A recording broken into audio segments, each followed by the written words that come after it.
கர்நாடக மாநிலம் தொட்லஹள்ளி கிராமத்தில் உள்ள தனியார் பள்ளி வளாகத்தில் காட்டு யானை ஒன்று தெரிந்த காட்சி வெளியாகியுள்ளது.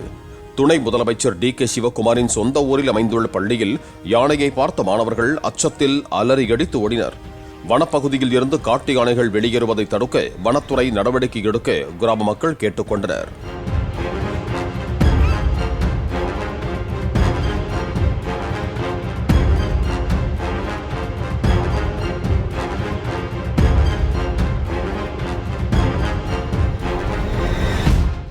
பிளே ஸ்டோர் மற்றும் ஆப் ஸ்டோரில் இருந்து பாலிமர் செயலியை QR கோடு மூலம் பதிவிறக்கம் செய்யுங்கள். செய்திகளை உடனுக்குடன் பெறுங்கள்.